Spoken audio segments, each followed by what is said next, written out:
Yep, gonna finally be talking about a game that I've been putting a lot of time in, if you know me on this channel up until this point, and that is GTA 3.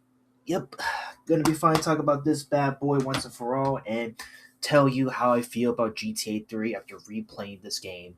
Because, as you know, ever since me replaying GTA 4 and talking about it, giving it the masterpiece stamp of approval, I've been on this binge of replaying almost every single GTA game out there. So, for me, GTA 3, to kind of cut to the chase, I think that this is not going to be like my favorite GTA game of all time, unfortunately. But given that this was the first game to immediately go from 2D gameplay to 3D gameplay, it was the first to set the stage of what was to come of the future of GTA game series to come out in the current day and age.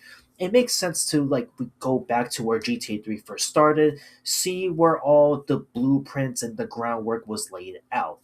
And after playing GTA 3, being all the missions, being all the payphone missions, even doing some of the side quests here and there, I can comfortably say that this game is really good. It's still a classic among classics.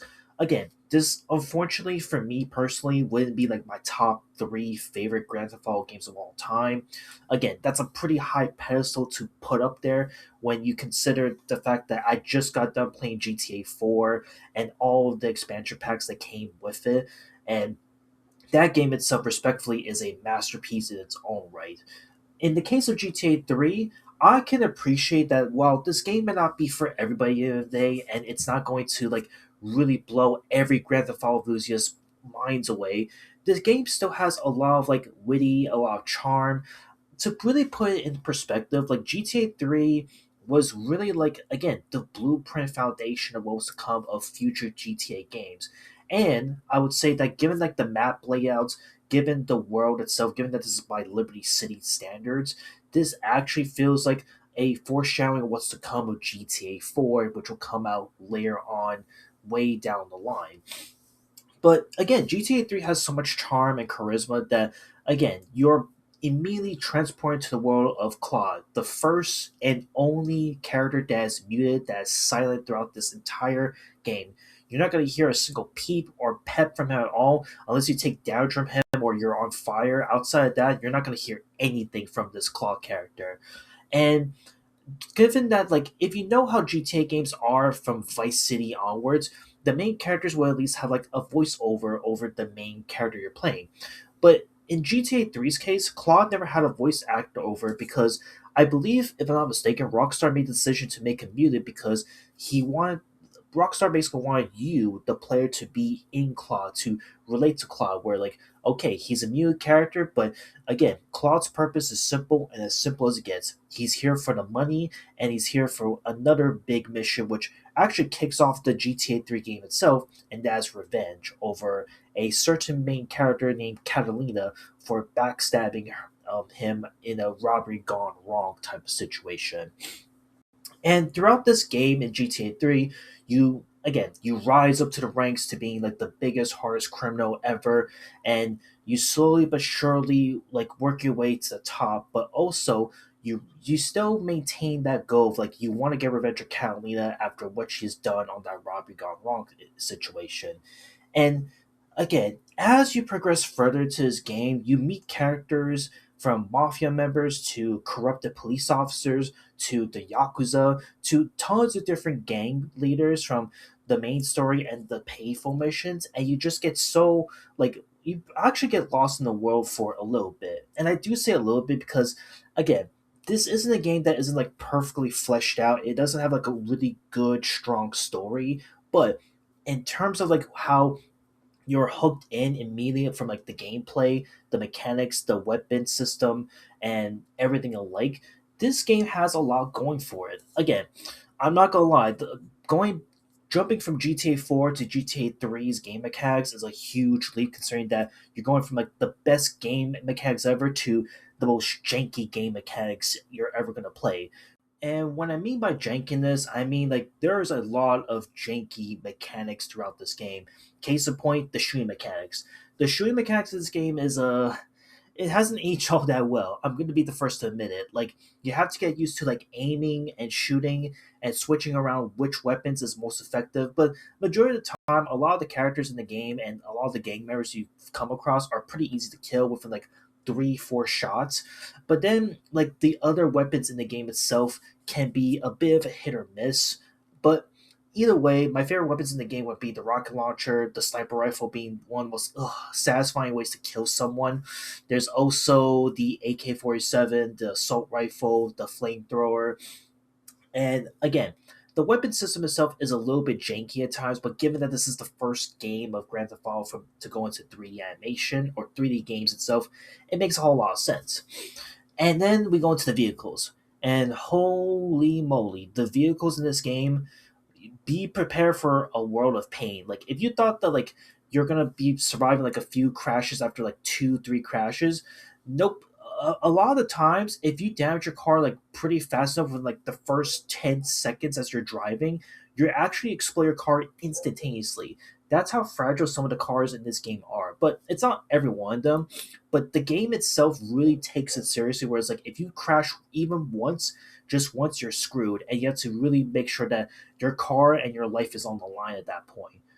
Um, and then, of course, GTA 3 is also one of the first of many games where there are no helicopters, there's no planes, you can't fly in the game at all. You can drive a boat, but it's not like as big and as impressive as other GTA games past this point. But honestly, the boat mechanics in the game is also pretty cool. It's really sweet, especially when you go on the boat where it actually shoots bullets at times. So I think that's a really cool feature. I do kind of wish it panned over to other future GTA games, but that's to be expected for the boat mechanics, right?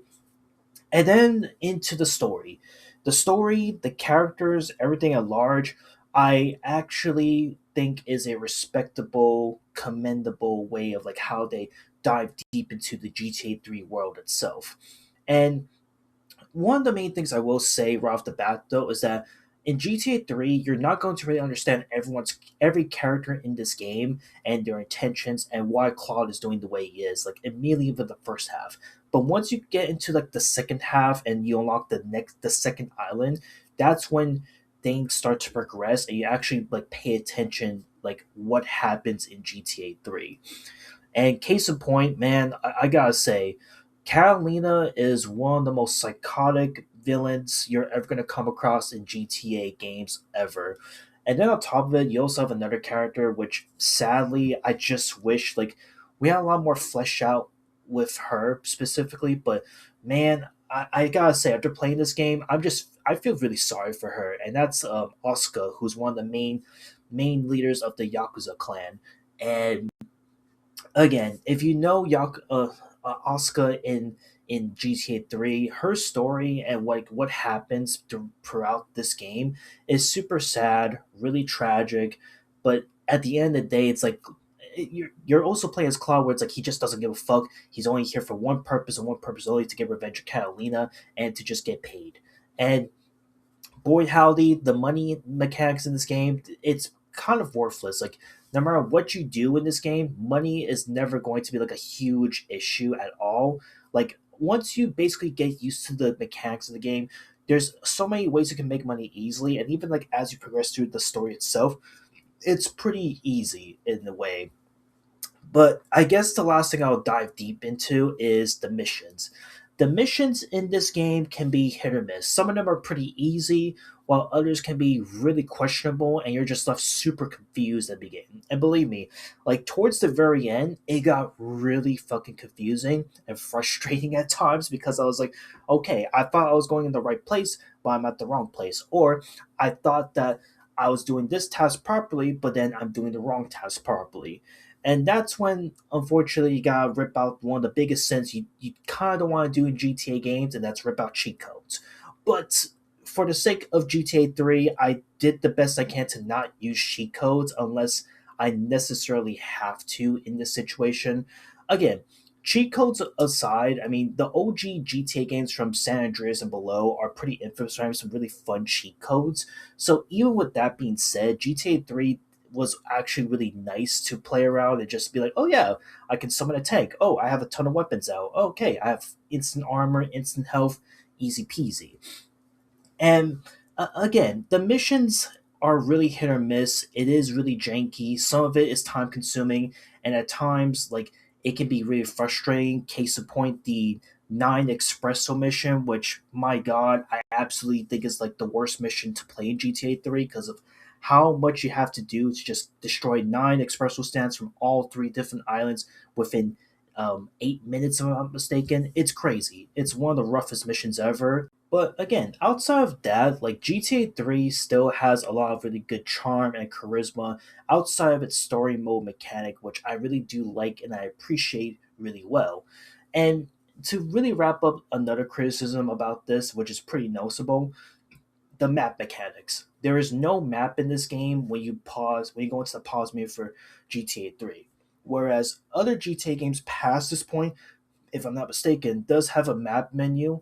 Like when you go into the pause section, GTA 3 has zero. So the only way you have to rely on where you're located at, where you're at, and if you're going to the right place is through your mind and your eyes. And if you don't remember everything well, you're basically screwed. In fact, the only way you're going to be able to remember where some of the locations are is using the physical freaking map of GTA 3.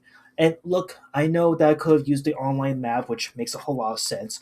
But to be fair, I mean, GTA 3's map just has it down. Like, look at this shit. Like, look, it has everything down, listed, and where you're at, where you're going. It's really cool. It's really nice. And I figured, like, throughout the game, I had to go nuts to bust and go above beyond to knowing where I'm at. And that's why I decided to use the map itself. That's part of the PlayStation 2 game itself. But all of that being said, GTA 3 for me personally is a really good game that surprisingly, like, despite some of its janky mechanical flaws for its time, considering this is the first one to come out, I think that this was a well well executed game. This was really setting the groundwork of what was to come of later GTA games past this point. Because again, past this point, there are definitely going to be much better games that really define what GTA games are all about. And I guess for me, like normally after I finish GTA 3, I move to the next release game, which would be GTA Vice City.